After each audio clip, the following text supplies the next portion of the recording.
Obviously, San Diego State has this reputation as a great defensive team. Just what is it about their defense that makes them so special, I suppose? And I guess the other question I'd have would be about Jaden Ledee as well. You're meeting back up with him all these many years later. Just anything about that? And looks like he's found a home there in San Diego. Yeah, no, I think they're a terrific team. Not just an elite defensive team. They've been an elite defensive team now for a number of years, and they've been a really good team. The pandemic year, I think they were 30-3, Steve. They were ranked in the top 5 in the country. I think they'll be top 15 in the country in the new poll, would be my guess. So they're a terrific team. I think right now the what makes them so good right now is just the experience and age that they have.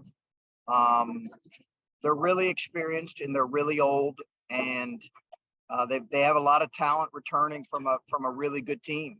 And I think they're a team that's going to be as good as anybody we play. But that's the case. I think this field is really an elite field. There will not be a bad team we play. I think Jay, great family, great kid. Obviously, it's been a few years. He was at TCU for whatever, it's 3 or 4 years or whatever it was. So happy for him. He's a great kid and a really good family. Really good player. All right, we'll go to Andy Backstrom with Tim Hall on deck. Andy. Hey, Chris, how do you go about preparing for a tournament like this where obviously you've had time for San Diego State, but after that, either Cincinnati or Arizona comes up right next and you've got games in consecutive days? Just how do you split up that preparation?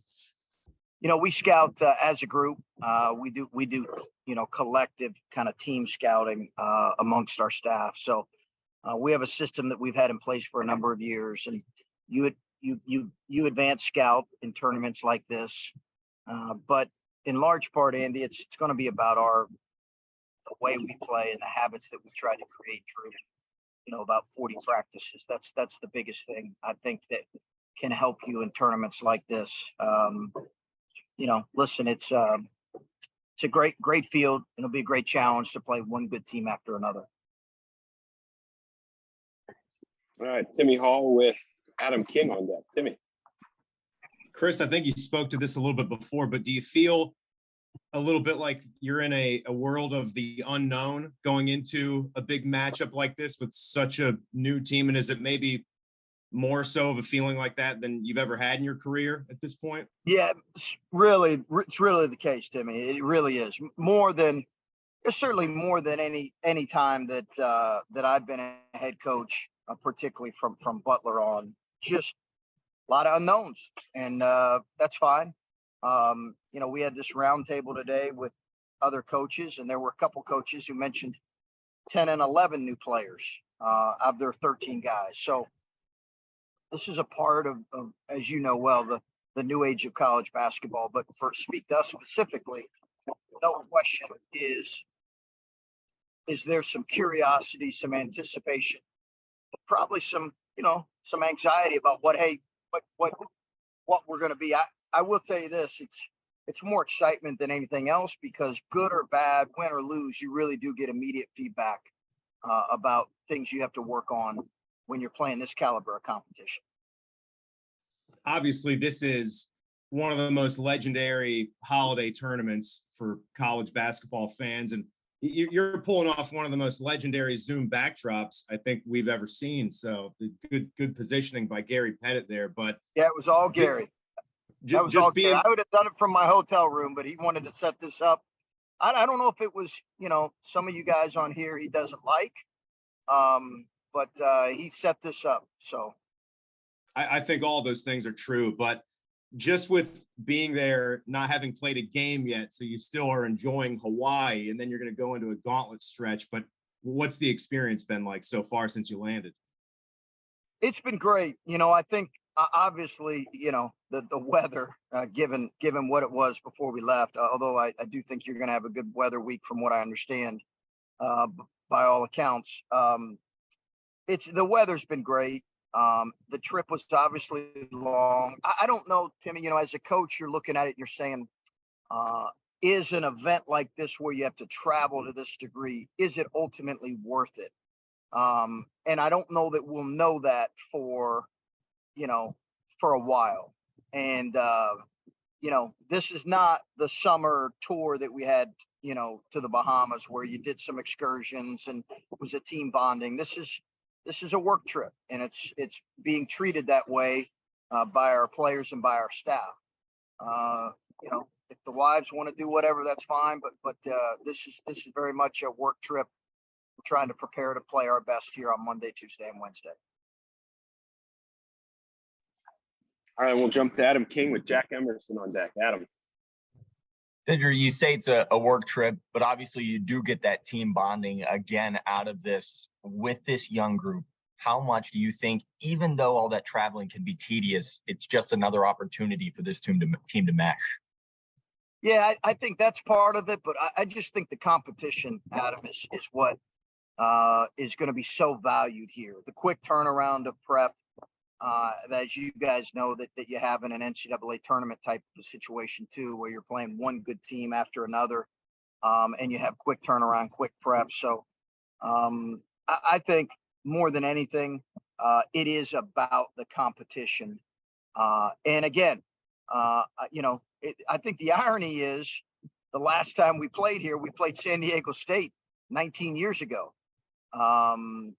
And I've talked to a couple players that were on that team, one of which was Terrence, but JJ Sellinger, and they remember this experience. It was a much different field then than what it is now, but it's just a bit of irony there that you're playing the same team that you played last time you were here.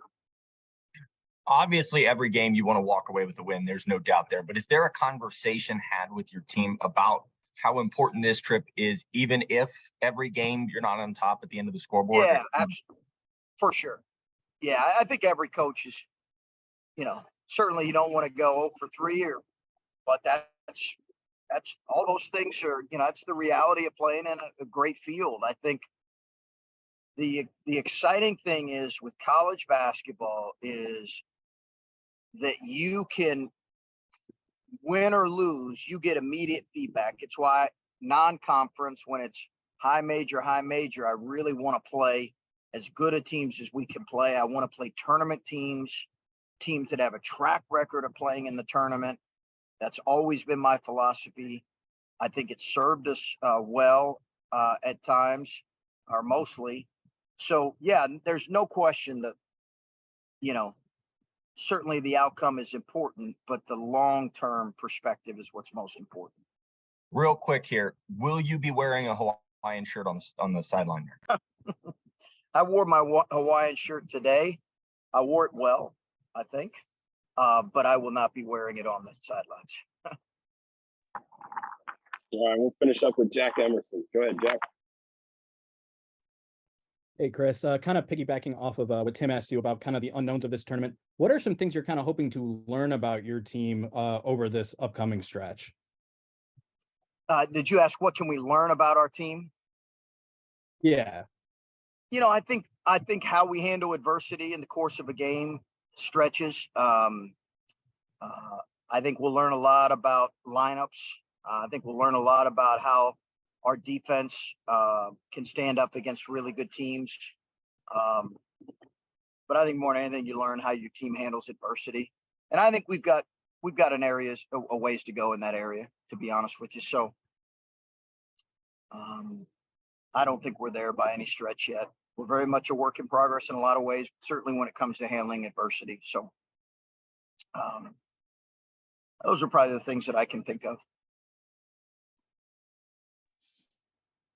All right, Coach. Thank you. Appreciate it. Okay, guys. All right. Take care. Coach.